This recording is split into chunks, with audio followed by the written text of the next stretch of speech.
ओम शांति। 6 दिसंबर 2024। आज की मधुर महावाक्य। मीठे बच्चे, तुम अभी पुरुषोत्तम संगम युग पर हो। तुम्हें यहाँ रहते नई दुनिया को याद करना है और आत्मा को पावन बनाना है। प्रश्न, बाप ने तुम्हें ऐसी कौन सी समझ दी है जिससे बुद्धि का ताला खुल गया? उत्तर, बाप ने इस बेहद अनादि ड्रामा की ऐसी समझ दी है जिससे बुद्धि पर जो गोदरेज का ताला लगा था वह खुल गया। पत्थर बुद्धि से पारस बुद्धि बन गए। बाप ने समझ दी है कि इस ड्रामा में हर एक एक्टर का अपना अपना अनादि पार्ट है। जिसने कल्प पहले जितना पढ़ा है वह अभी भी पढ़ेंगे, पुरुषार्थ कर अपना वर्षा लेंगे। ओम शांति। रूहानी बच्चों प्रति रूहानी बाप बेट सिखलाते हैं। जब से बाप बना है तब से ही टीचर भी है, तब से ही फिर सतगुरु के रूप में शिक्षा दे रहे हैं। यह तो बच्चे समझते ही हैं, जबकि वह बाप टीचर गुरु है तो छोटा बच्चा तो नहीं है ना। ऊंचते ऊंच बड़े ते बड़ा है। बाप जानते हैं यह सब मेरे बच्चे हैं। ड्रामा प्लान अनुसार पुकारा भी है कि आकर के हमको पावन दुनिया में ले चलो, परंतु समझते कुछ नहीं है। अभी तुम समझते हो पावन दुनिया सतयुग को, पति दुनिया कलयुग को कहा जाता है। कहते भी हैं आ करके हमको रावण की जेल से लिबरेट कर, दुखों से छुड़ाकर अपने शांति धाम सुख धाम में ले चलो। नाम दोनों अच्छे हैं, मुक्ति जीवन मुक्ति व शांति धाम सुख धाम। सिवाय तुम बच्चों के और कोई की बुद्धि में नहीं है कि शांति धाम कहाँ सुख धाम कहाँ होता है। बिल्कुल ही बेसमझ है। तुम्हारी एम ऑब्जेक्ट ही समझदार बनने की है। बेसमझों के लिए एम ऑब्जेक्ट होती है कि ऐसा समझदार बनना है, सभी को सिखलाना है। यह है एम ऑब्जेक्ट, मनुष्य से देवता बनना। यह है ही मनुष्यों की सृष्टि, वह है देवताओं की सृष्टि। सतयुग में है देवताओं की सृष्टि, तो जरूर मनुष्यों की सृष्टि कलयुग में होगी। अब मनुष्य से देवता बनना है तो जरूर पुरुषोत्तम संगम युग भी होगा। वह है देवताएं, यह है मनुष्य। देवताएं हैं समझदार। बाप ने ही ऐसा समझदार बनाया है। बाप जो विश्व का मालिक है, भल मालिक बनता नहीं है परंतु गाया तो जाता है ना। बेहद का बाप बेहद का सुख देने वाला है। बेहद का सुख होता ही है नई दुनिया में और बेहद का दुख होता है पुरानी दुनिया में। देवताओं के चित्र भी तुम्हारे सामने है, उन्हों का गायन भी है। आजकल तो 5 भूतों को भी पूजते रहते हैं। अभी बाप तुमको समझाते हैं, तुम हो पुरुषोत्तम संगम युग पर। तुम्हारे में भी नंबरवार पुरुषार्थ अनुसार जानते हैं। हमारी एक टांग स्वर्ग में एक टांग नरक में है। रहते तो यहाँ है परंतु बुद्धि नई दुनिया में है, और जो नई दुनिया में ले जाते हैं उनको याद करना है। बाप की याद से ही तुम पवित्र बनते हो। यह शिव बाबा बेट समझाते हैं। शिव जयंती मनाते तो जरूर हैं, परंतु शिव बाबा कब आया, क्या आकर किया, यह कुछ भी पता नहीं है। शिवरात्रि मनाते हैं और श्री कृष्ण की जयंती मनाते हैं। वही अक्षर जो श्री कृष्ण के लिए कहते वो शिव बाबा के लिए तो नहीं कहेंगे, इसलिए उनकी फिर शिवरात्रि कहते हैं। अर्थ कुछ नहीं समझते। तुम बच्चों को तो अर्थ समझाया जाता है। अथाह दुख है कलयुग के अंत में, फिर अथाह सुख होते हैं सतयुग में। यह तुम बच्चों को अभी ज्ञान मिला है। तुम आदि मध्य अंत को जानते हो। जिन्होंने कल्प पहले पढ़ा है वही अब पढ़ेंगे। जिसने जो पुरुषार्थ किया होगा वही करने लगेंगे और ऐसा ही पद भी पाएंगे। तुम्हारी बुद्धि में पूरा चक्र है। तुम ही ऊंचते ऊंचे पद पाते हो, फिर तुम उतरते भी ऐसे हो। बाप ने समझाया है, यह जो भी मनुष्यों की आत्माएं हैं, माला है ना, सब नंबरवार आते हैं। हर एक एक्टर को अपना अपना पार्ट मिला हुआ है। किस समय किसको क्या पार्ट बजाना है, यह अनादि बना बनाया ड्रामा है जो बाप बेट समझाते हैं। अब जो तुमको बाप समझाते हैं वह अपने भाइयों को समझाना है। तुम्हारी बुद्धि में है कि हर 5000 वर्ष बाद बाप आकर हमको समझाते हैं, हम फिर भाइयों को समझाते हैं। भाई भाई आत्मा के संबंध में है।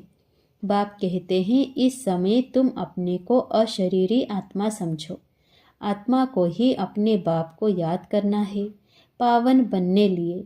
आत्मा पवित्र बनती है तो फिर शरीर भी पवित्र मिलता है। आत्मा अपवित्र तो जेवर भी अपवित्र। नंबरवार तो होते ही हैं। फीचर्स एक्टिविटी एक ना मिले दूसरे से। नंबरवार सब अपना अपना पार्ट बजाते हैं, फर्क नहीं पड़ सकता। नाटक में वही सीन देखेंगे जो कल देखी होगी, वही रिपीट होगी ना। यह फिर बेहद का और कल का ड्रामा है। कल तुमको समझाया था, तुमने राजाई ली, फिर राजाई गंवाई।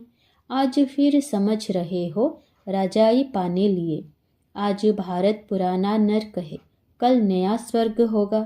तुम्हारी बुद्धि में है अभी हम नई दुनिया में जा रहे हैं, श्रीमत पर श्रेष्ठ बन रहे हैं। श्रेष्ठ जरूर श्रेष्ठ सृष्टि पर रहेंगे।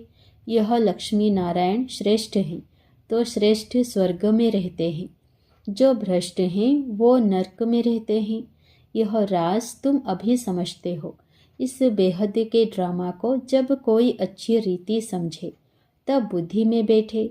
शिवरात्रि भी मनाते हैं परंतु जानते कुछ भी नहीं है। तो अब तुम बच्चों को रिफ्रेश करना होता है, तुम फिर औरों को भी रिफ्रेश करते हो।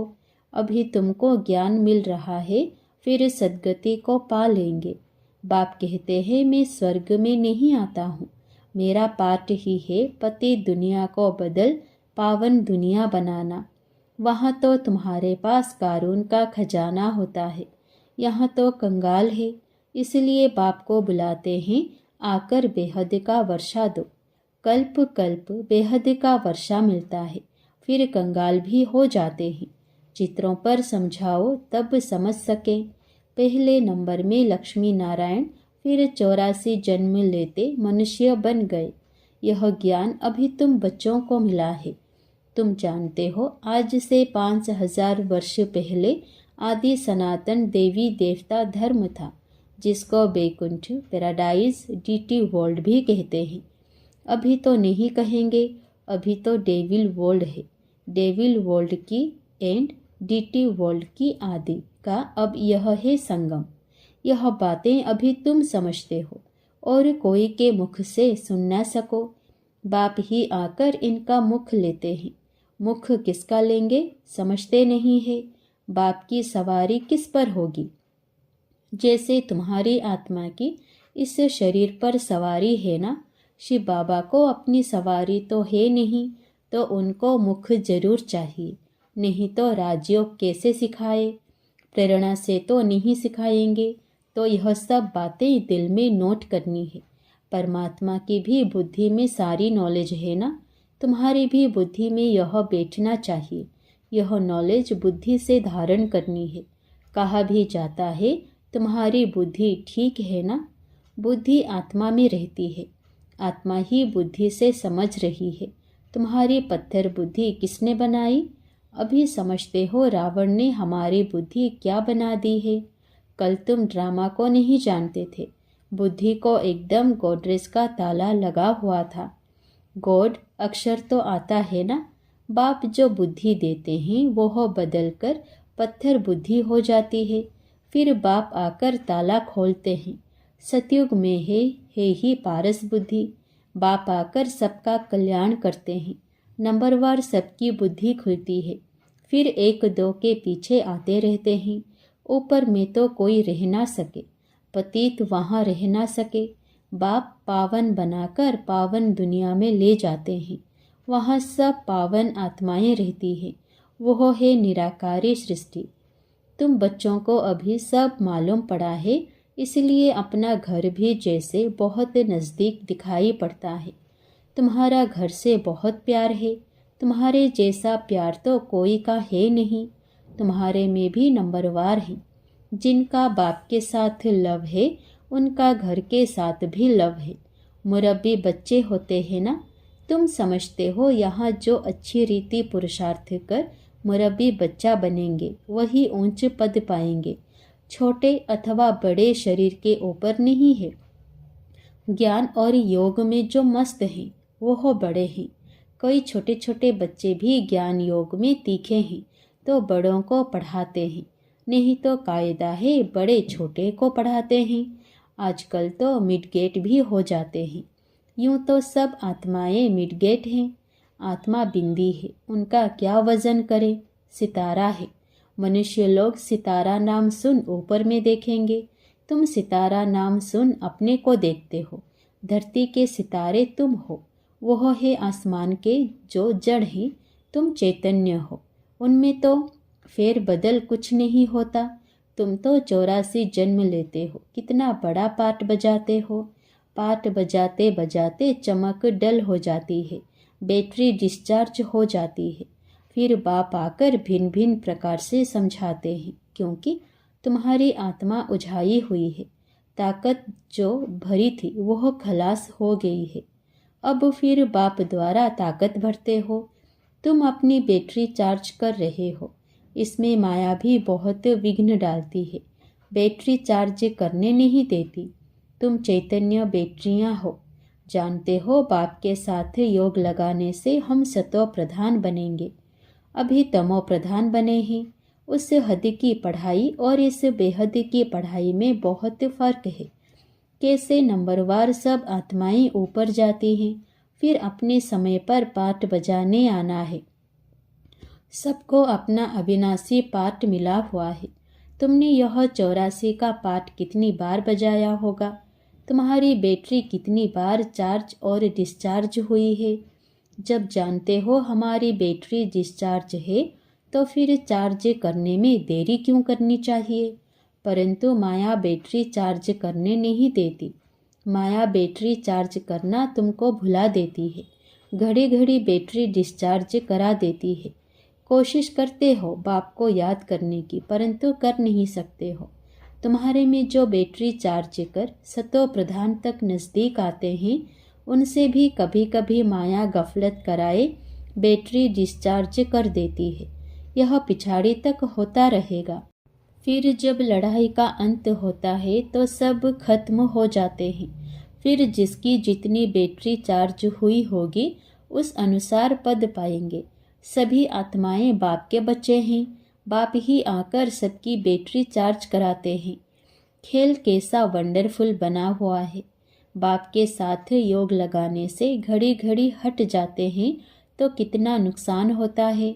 ना हटे उसके लिए पुरुषार्थ कराया जाता है।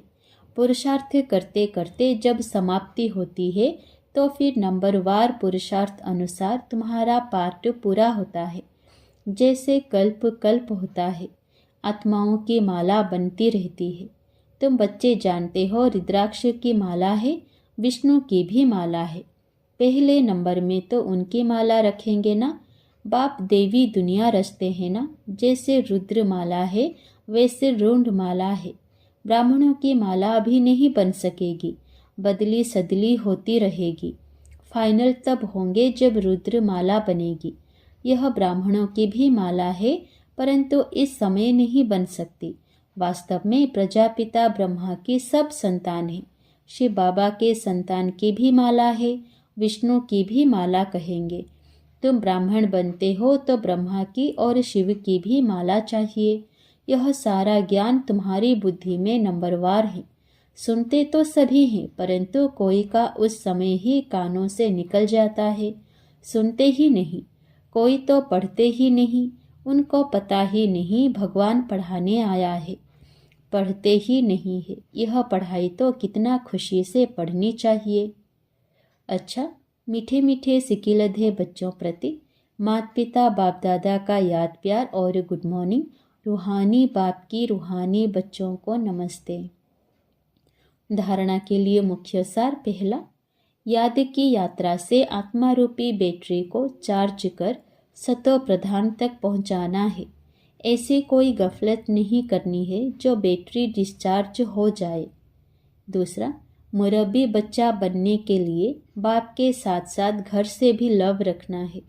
ज्ञान और योग में मस्त बनना है। बाप जो समझाते हैं वह अपने भाइयों को भी समझाना है। वरदान, एक बाप को अपना संसार बनाकर सदा एक के आकर्षण में रहने वाले कर्म बंधन मुक्त भव। सदा इसी अनुभव में रहो कि एक बाप दूसरा ना कोई, बस एक बाबा ही संसार है और कोई आकर्षण नहीं, कोई कर्म बंधन नहीं, अपने किसी कमजोर संस्कार का भी बंधन ना हो। जो किसी पर मेरेपन का अधिकार रखते हैं उन्हें क्रोध या अभिमान आता है, यह भी कर्म बंधन है।